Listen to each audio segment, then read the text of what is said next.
VJ சித்ராவின் மர்ம மரணம். சித்ரா இவர் சின்ன திரையில் பாண்டியன் ஸ்டோர்ஸ் சீரியலில் முல்லை கதாபாத்திரத்தின் மூலம் மிகவும் பிரபலமானவர். சம்பவம் 2020 டிசம்பர் 9 அன்று சென்னை நசரப்பேட்டையில் உள்ள ஒரு தனியார் ஹோட்டல் அறையில் சித்ரா தூக்கிட்ட நிலையில் சடலமாக மீட்கப்பட்டார்.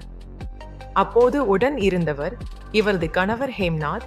இவர்கள் சில மாதங்கள் முன்னர் பதிவு திருமணம் செய்து கொண்டிருந்தனர். காவல்துறை அறிக்கை ஆரம்ப கட்ட உடற்கூறு ஆய்வு அறிக்கையின்படி சித்ராவின் மரணம் தற்கொலை என தெரிய வந்தது. மர்மம் மற்றும் குடும்பத்தினரின் சந்தேகம் சித்ரா தற்கொலை செய்திருக்க வாய்ப்பே இல்லை என்றும் இதில் ஏதோ மர்மம் இருக்கிறது என்றும் அவரது தாயார் மற்றும் குடும்பத்தினர் குற்றம் சாட்டினர். ஹேம்நாத்தின் மீது சந்தேகம் இருப்பதாக அவர்கள் காவல்துறையில் புகார் அளித்தனர். சித்ராவின் முகத்தில் இருந்த சில காயங்கள் குறித்தும் கேள்விகள் எழுப்பப்பட்டன. ஆனால் அது அவர் நகத்தால் கீறியதால் ஏற்பட்டது என பிரேத பரிசோதனை அறிக்கை கூறியது. RGTE விசாரணை திருமணமான 7 ஆண்டுகளுக்குள் இறப்பு ஏற்பட்டதால் சட்டப்படி வருவாய்த்துறை அதிகாரி விசாரணைக்கும் உத்தரவிடப்பட்டது. குற்றச்சாட்டு விசாரணையின் அடிப்படையில் சித்ராவை மனரீதியாக துன்புறுத்தியதாகவும் அவரது கதாபாத்திரத்தின் மீது சந்தேகம் கொண்டதாகவும் அவர் தற்கொலை செய்து கொள்ள தூண்டியதாகவும் கூறி அவரது கணவர் ஹேம்நாத் டிசம்பர் 15, 2020 அன்று காவல்துறையினரால் கைது செய்யப்பட்டார். விசாரணை மாற்றம் இந்த வழக்கு பின்னர் மத்திய குற்றப்பிரிவுக்கு மாற்றப்பட்டது. விடுதலை இந்த வழக்கு திருவள்ளூர் மகிழா நீதிமன்றத்தில் நடைபெற்றது.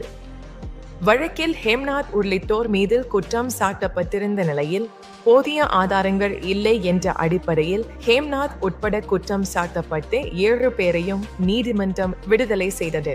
தற்போதைய நிலை நீதிமன்றத்தின் தீர்ப்பு சித்ராவின் குடும்பத்தினருக்கு அதிர்ச்சியை அளித்துள்ளது.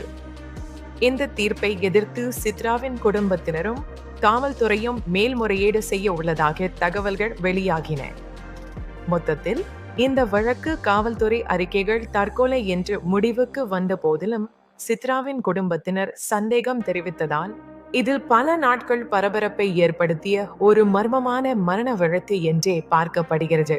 113ஆம் எண் அறையில் நடந்தது என்ன?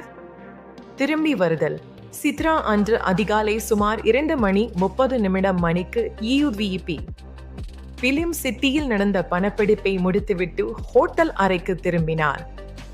ஹேம்நாத்தின் கூற்று காவல்துறைக்கு ஹேம்நாத் அளித்த வாக்குமூலத்தின்படி அறைக்கு வந்த சித்ரா குளிப்பதற்காக செல்வதாக கூறி தன்னை கதவுக்கு வெளியே